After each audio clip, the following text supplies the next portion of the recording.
¿Qué tal? Aquí seguimos en la semana presencial de ALDE en este 2025 con gente maravillosa, alumnas súper talentosas, como es el caso de nuestra próxima invitada, Regina Purón. ¿Cómo estás? Muy bien. Muchas gracias por la invitación a ¿Cómo esta va esta semana entrevista. presencial, antes de nada? Padrísima, como decimos en México. Muy interesante, aprendiendo muchísimo y llena también de muchísimo talento de todo el mundo, que hay bastante que escuchar. Oye, Regina, ¿tú entiendes la sostenibilidad no solo como una tendencia, sino también como una responsabilidad? ¿Qué te llevó a dedicarte a esto? Bueno, si nos vamos hasta el origen, yo tuve la oportunidad en 2017 de hacer un intercambio escolar y viví un año en Alemania. Yo soy mexicana, toda mi vida viví en México y era algo que nunca había sonado. Yo no escuchaba temas, claro que existía, ¿no? El término medio ambiente y por ahí en la escuela te lo enseñaban, reciclar, reducir y reutilizar, las 3 Rs, ¿no? Llego a Alemania y me doy cuenta de que existen formas distintas de hacer las cosas, ¿no? Algo me llamaba la atención, se me hacía muy impresionante los sistemas que tienen y a nivel social, por poner el ejemplo, el tema del FAN, esta recuperación de las botellas de PET, que además contribuye a temas sociales, pero al mismo tiempo ambientales.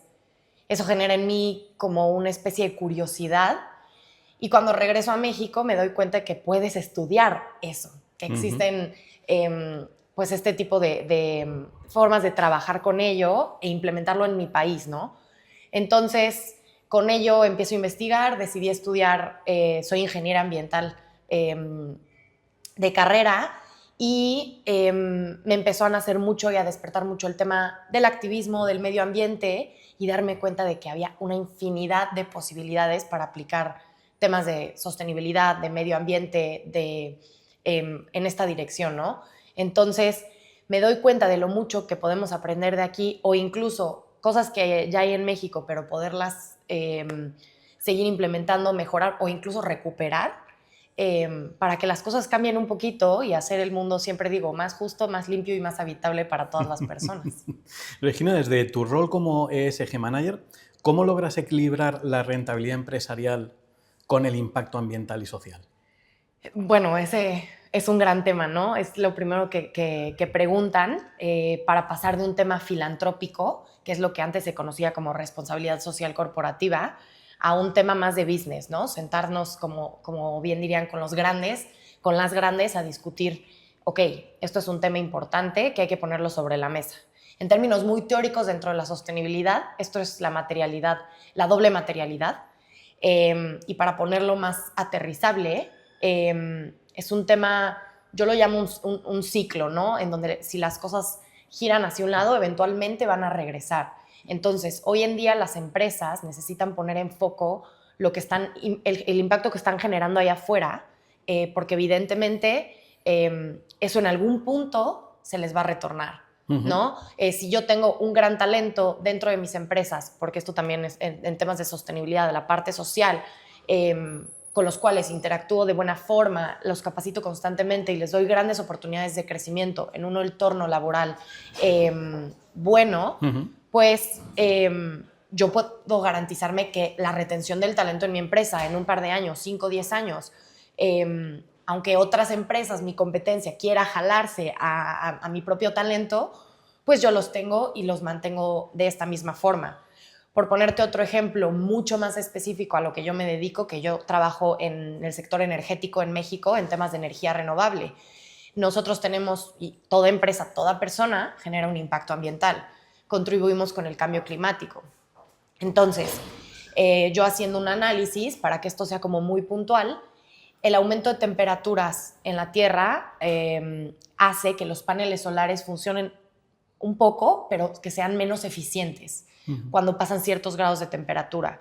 Entonces, si yo invierto desde el principio en descarbonizarme y reducir mi impacto ambiental, estoy de alguna otra forma contribuyendo con la disminución del aumento de temperatura, o por lo menos detener ese aumento de temperatura, y entonces que mis sistemas no sean tan susceptibles a las altas temperaturas en aquellas ciudades más calientes. No se trata solamente de un tema filantrópico o de hacerlo porque somos buenas personas, ¿no? Creo que ya es un tema de negocios sobre la mesa que hay que atenderlo y ver que aunque las consecuencias no se materializan tal vez de forma inmediata, tenemos impactos a mediano y a largo plazo que sí o sí nos van a empezar a decir que la dirección más inteligente, más sostenible, es esa, ¿no? Y también tocáis temas muy complejos desde Imperfect Activism, lo he dicho bien, ¿verdad? Sí, sí, súper. ¿Cómo crees que la comunicación se debería trabajar o cuál es la importancia de la comunicación cuando hablamos de sostenibilidad real? Bueno, creo que en sostenibilidad la comunicación es la principal herramienta, si no es que la más importante, es por donde todo empieza, ¿no? Es por donde la gente necesita aprender y ahora también desaprender mucho de lo que hacemos, porque necesitamos cambiar un poco el mindset con el que hemos crecido, que aunque bien nos llaman a estas generaciones, ¿no? Las que ya traemos como el cambio, es importante llevarlo al día a día. Saber que la sostenibilidad no solamente la ejerce una ESG manager o un ingeniero en energías renovables. La sostenibilidad es un tema de todas las personas y de todas las profesiones. Yo veo a través de las redes sociales hace 4 años que está llena de información, ¿no? Tutoriales de maquillaje, tutoriales de viaje, chistes. Y de repente digo, oye, ¿y en dónde está esta información útil? Y también puede ser divertida, también puede ser cómica, también puede ser sarcástica, de sostenibilidad, ¿no? De medio ambiente.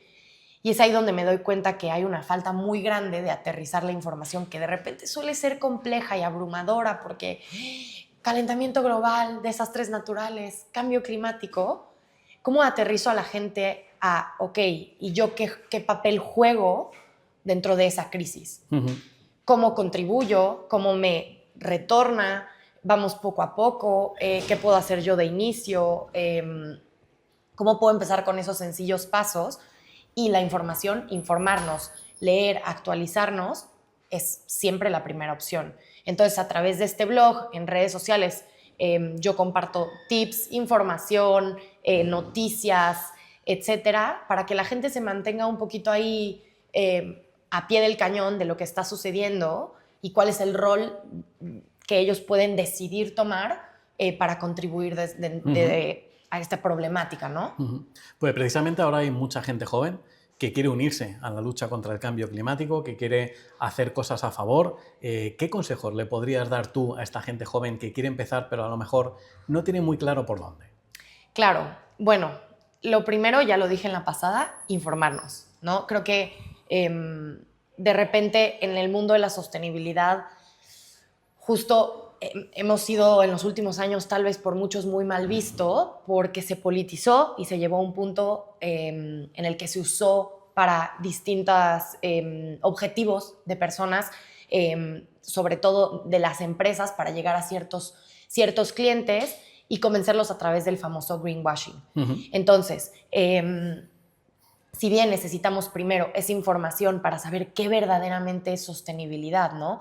De repente me preguntan, oye, pero entonces tengo que volverme vegana y tengo que ir a las marchas. Bueno, podrías, ¿no? Pero creo que si lees un poquito más, va más allá, ¿no? Va a lo mejor de pedir un plato y tal vez terminártelo, porque entonces te vuelves consciente del impacto que requiere que un pedazo de pollo llegue a tu plato, cuánta agua, cuántos recursos. Va tal vez más de irte con un compañero en el coche para llegar juntos al trabajo o decidir caminar un día. Va de a lo mejor, bueno, tal vez no necesito 3 camisas en este momento, tal vez solo 2.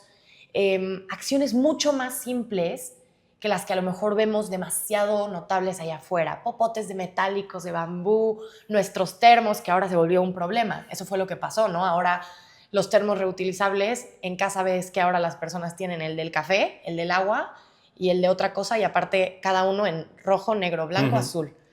Entonces, justo creo que informarse sería el mejor primer paso para darse cuenta de lo que sostenibilidad no es tan complejo y tampoco a veces es le podría llamar tan instagrameable, ¿no? Sí. No se ve a lo mejor en un vaso de bambú con tu popote. A lo mejor simplemente se ve apagando la luz cuando no la utilizas o Totalmente. Poniendo una cubeta abajo de la regadera mientras el agua sale caliente y después regar tus plantas, ¿no? Y eso no es tan lindo para una foto en Instagram.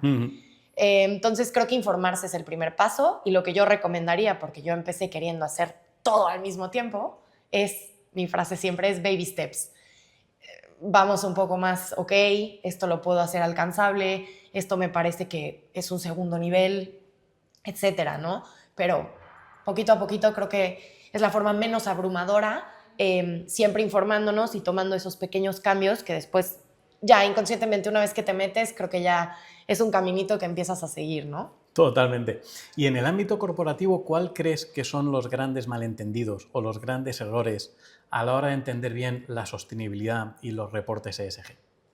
Bueno, como mencionaba, el término se ha politizado muchísimo. De hecho, actualmente tenemos una crisis muy fuerte respecto a temas de cambio climático. Se está usando completamente como una ideología política, ¿no? Que si la izquierda, que si la derecha, y entonces los negacionistas climáticos y los de la izquierda ya parecen este total estereotipo, ¿no? De activistas, huelgas, cierran calles y lanzan sopa de jitomate en los cuadros de los museos. Creo que fue peligroso llevarlo a ese punto porque no es un tema político o de politizarse, es ciencia, es algo que está ocurriendo en el momento. Y eso ha hecho que los reportes, que los esfuerzos que están haciendo las empresas, algunos genuinamente y desde la trazabilidad del impacto, otros por temas de blanqueo, se ultra malinterpreten. Entonces llegamos a este punto en el que los reportes perdieron confiabilidad, las métricas de pronto dejaron de servir para algo concreto, para darle seguimiento al impacto, y se volvieron un tema de postura, ¿no? De mercadotecnia, etcétera. Y sí lo son. No utilizarlos de esa manera sería no competitivo, pero es una de las muchas figuras que tiene la sostenibilidad. Entonces, lo que ha pasado con los reportes, que creo que todos los estándares se dieron cuenta, es que necesitamos métricas aterrizables, métricas que le lleguen a tu propio negocio. Nosotros, y lo confesaré aquí, el año pasado hice mi reporte y reportaba consumo de agua. Y ahora, con todo lo que he aprendido, junto con la maestría y el tiempo, digo, bueno, ¿y yo qué hago reportando de agua si nos dedicamos a la energía y nuestro consumo es en oficinas, consumo de baños y lavamanos, ¿no? Es relevante, no por eso es que el agua no importe, pero a nuestra empresa precisamente no es un tema fundamental del que debe reportar y tal vez solo llené una página más del reporte con información que alguno de nuestros stakeholders pues diría, bueno, qué bien que consuman agua en la oficina y todo, pero a mí me interesa más escuchar de energía, de emisiones, de lo que la empresa verdaderamente está teniendo una incidencia. Entonces, hoy en día los estándares se dieron cuenta y piden métricas mucho más aterrizadas a cada sector, con mucha mayor trazabilidad, en donde se esté tratando de evitar el blanqueo y en donde, como lo mencionaba hace rato, sea un tema de reciprocidad hacia la empresa, ¿no? Como impacto de adentro hacia afuera, pero también como el medio, el cambio climático y todos los escenarios de sostenibilidad allá afuera me están afectando a mí y cómo lo estoy resolviendo. Entonces, vienen los nuevos reportes, vienen mucho más fuertes y vienen, ahora sí que junto con pegado de los estados financieros de las empresas, ¿no? Entonces, creo que viene un renacimiento del término que se ultrapolarizó para darle otro girito más interesante, ¿no? Qué bueno. Regina, tú tienes mucha experiencia tanto en el sector industrial como en la gestión ambiental. ¿Qué aprendizaje te has llevado de cada uno? Bien, creo que lo resumiría en puntos y muy sencillos. Uno, no se puede hacer las cosas sola. De pronto al principio quieres ir y quieres hacer tú esto y a ver, no, pásame los datos y yo lo hago. Es imposible. La sostenibilidad, como lo dije hace rato, es un tema de todas las personas y en este caso, si nos vamos a las empresas, todas las áreas. Yo no podía estar en compras viendo a ver si evaluaban bien a sus proveedores y después en ingeniería para ver que hicieran los diseños lo más eficiente posibles aprovechando la luz solar, pero después también en dirección para ver que la estrategia estuviera con el foco, hasta que me dejé ayudar y dije, bueno, necesito su conocimiento, necesito que se capaciten para que empecemos a entender y trabajemos un poquito más entrañados, ¿no? Entonces, sola no podemos, es un tema de todas las personas, no quererlo abarcar todo al mismo tiempo. Si bien aquí hay una contradicción porque el tema de cambio climático pareciera ser muy urgente que el 1.5 grados y que 20-30 que está a la vuelta de la esquina. Correr creo que también nos puede hacer equivocarnos mucho y tal vez siempre por ahí lo dicen, ¿no? En las operaciones. Es más fácil prevenir que corregir. Entonces, de inicio yo quería también hacerlo todo y en el ámbito agua, residuos, abarcarlo todo y eso solo te lleva a cometer errores que después hay que reparar. Entonces, otra vez, baby steps también dentro de las empresas. Falta mucha, desde mi perspectiva, como mujer en el sector energético y de sostenibilidad. Curiosamente, hay muchas más mujeres que hombres en el sector de la sostenibilidad, pero se reporta que hay menos mujeres en puestos directivos. Entonces, creo que necesitamos empezar a tener un enfoque de género para que esto pueda ser completamente con la perspectiva correcta, ¿no? Entonces, creo que son los 3 puntos que yo aterrizaría a tomar en cuenta para que avance, ¿no? Y para que se vea, se dibuje este caminito. Y ya para finalizar la entrevista, Regina, que me está encantando y seguro que en casa lo están viendo con la misma pasión que estamos viviendo aquí, ¿qué mensaje le darías a aquellas personas que están pensando en formarse en sostenibilidad ahora mismo? Ok. Que lo hagan. Pero no necesariamente necesitas estudiar ingeniería ambiental, sostenibilidad corporativa. Como les decía hace rato, yo necesito que compras me apoye con este proceso. Yo necesito que ingeniería se capacite. Yo necesito que allá afuera los doctores en los hospitales les empiece a cosquillar ¿y qué pasará con nuestras jeringas? ¿Y qué pasará con los algodones? Etcétera. Necesitamos que la sostenibilidad se vuelva un tema general de todas las personas. Entonces, no tienes que estudiar una carrera especializada en sostenibilidad, de energías renovables, etcétera, para involucrarte en el tema. Temas de marketing responsable, ético, ambiental, etcétera. Temas de doctores, temas de ingeniería. Necesitamos que porque no podemos solas la gente de sostenibilidad, necesitamos un representante en cada uno de estas áreas, ¿no? Entonces, que no importa lo que estés estudiando, siempre hay cursos allá afuera, siempre puedes hacer una pequeña especialización, siempre puedes seguirme para seguir aprendiendo y empezar a tomar lo que te sirva para tu propio gremio. En segundo lugar, que es una profesión divina, es una profesión difícil. Todos los días hay que estar con mucha actitud, tratando de levantar este tema que se polarizó tanto y que por lo tanto se vuelve un tema complejo de llevar a la mesa, de repente ideológico, de repente muy abrumador. Entonces es difícil. Creo que coincido con mucha gente que trabaja en sostenibilidad y creo que si algo tenemos es un poco la necesidad de esta actitud de levantar todo el tiempo el espíritu, ¿no? Pero al mismo tiempo es una profesión entonces de mucha pasión. Te entregas a gente totalmente entregada que lo hace con todo el corazón y que es lo que busca llegarle a los demás, que es lo que buscamos hacer.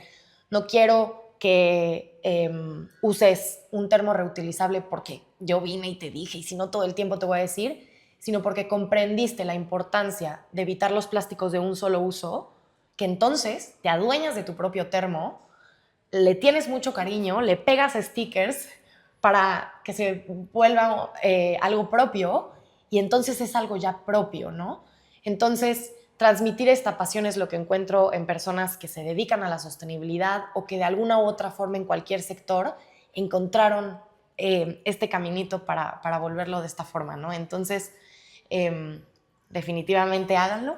Necesitamos más personas de este lado de la moneda, ¿no? Pero sí. Regina Porón, muchísimas gracias por sacar un ratito dentro de la semana presencial de ALDE para estar con nosotros y transmitir todo lo que has transmitido. Te lo agradecemos muchísimo. Y a todos vosotros deciros que hay muchas entrevistas todavía por delante, que va a pasar gente también súper potente como nuestra invitada de hoy y como siempre va a ser aquí en ALDE Business School.